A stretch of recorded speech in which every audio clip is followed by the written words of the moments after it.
बुहुमनि मोनसे सोमोनांथाव मेला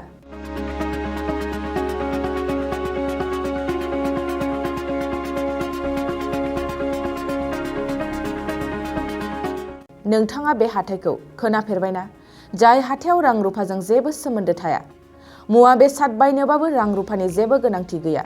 माबादि हाथाय बे समाव नोंथाङा मिथिनो लुबैदों नङासै नंगौ बे हाथायाव गुबैयै अनलायनायनि नेरसोनखौनो नुनो मोननाय जायो बे हाथायानो दं मरिगाव जिल्लायाव जायखौ जुनबिल मेला होननानै मिथिनाय जायो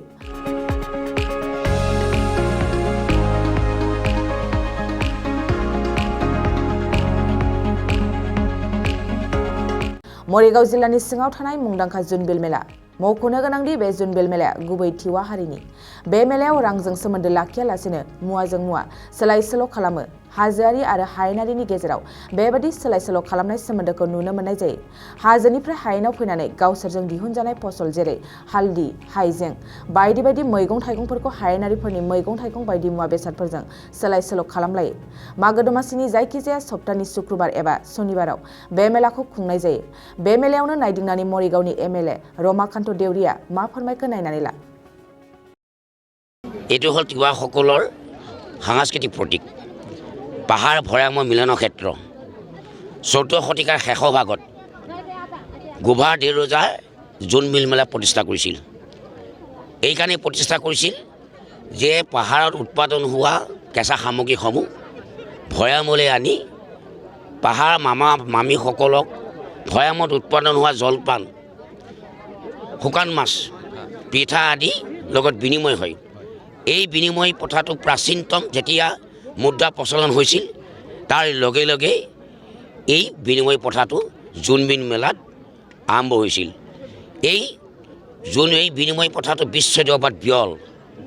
আজি বিশ্বত কতো নাই এই বিনিময় প্ৰথাটো গতিকে এই বিনিময় প্ৰথাটোক জীয়াই ৰাখিছে গোভাৰ দেউৰজাই প্ৰতিষ্ঠা কৰা এই জোনবিল মেলাৰ ক্ষেত্ৰখনত ইয়াত জাতি বৰ্ণ নিৰ্বিশেষে সকলোৱে এটা মিলনৰ ক্ষেত্ৰ আৰু শান্তি প্ৰতীক হিচাপে চিহ্ন হৈছে গতিকে এই প্ৰতীকটোক আমি জীয়াই ৰাখিব লাগিব আৰু এই গোভাৰ দেউৰজাৰ এই মিলনৰ ক্ষেত্ৰখন এই জোনবিল মেলা লাহে লাহে লাহে লাহে ভূমি বেদখল হৈছে আৰু বিভিন্ন অসমত মুখ্যমন্ত্ৰী বিভিন্নজন আহিছে গৈছে কিন্তু কোনোজনে পদক্ষেপ গ্ৰহণ নকৰিলে আজিলৈকে গতিকে এইবাৰ মাননীয় জনপ্ৰিয় মুখ্যমন্ত্ৰী ডক্টৰ হিমন্ত বিশ্ব শৰ্মাই আজি প্ৰদাপন কৰিব আমাৰ আশ্বাস দিছে যে এই ভূমিসমূহ ৰক্ষা কৰিব লাগিব আৰু ৰক্ষা নকৰিলে ভূমি ৰক্ষা নকৰিলে কালৰ বুকুত এই জোনবিল মেলাৰ হেৰাই যাব অকল তিৱাসকলৰ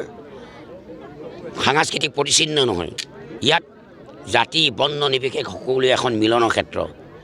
শান্তি প্ৰতীক হিচাপে পৰিচয় দান কৰি আহিছে এই জোনবিল মেলাই গতিকে এই জোনবিল মেলাত মই আপোনালোকৰ জড়িত আহ্বান জনাইছোঁ যাতে বিশ্বত ভালদৰে প্ৰচাৰ হয় যে বিনিময় প্ৰথাটো বিশ্বত একমাত্ৰত আছে জোনবিল মেলাত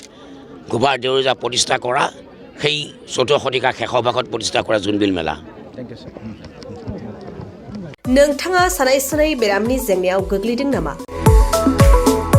जुदि नोंथाङा सानाय सुनाय दंब्ला जिंगासिनांगौ गैया चिरां जिल्लानि बेंटल गेट साफागुरियाव दायो एसआइ निउर' थेरापि सेन्टार दंसै बे थेरापि सेन्टाराव नोंथाङा गोरलैयैनो देहानि सानाय सुनायखौ फाहामथाय लानो हागोन बे आथिं सानायानो जाग्रोदों ओमफ्राय जानाया एसे सिगांनिफ्रायनो जाखादों ओमफ्राय बिदिनो गुबुन गुबुन मुलि जाबाबायदों ओमफ्राय हामाखै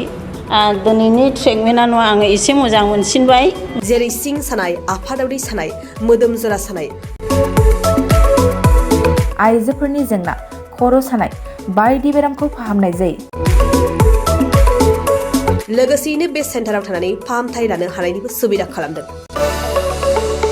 नोंथांमोनहा एसआइ निउर' थेरापि सेन्टाराव फाहामथाय लानो गोसो दंब्ला नैबे मबाइल नम्बर 7620160459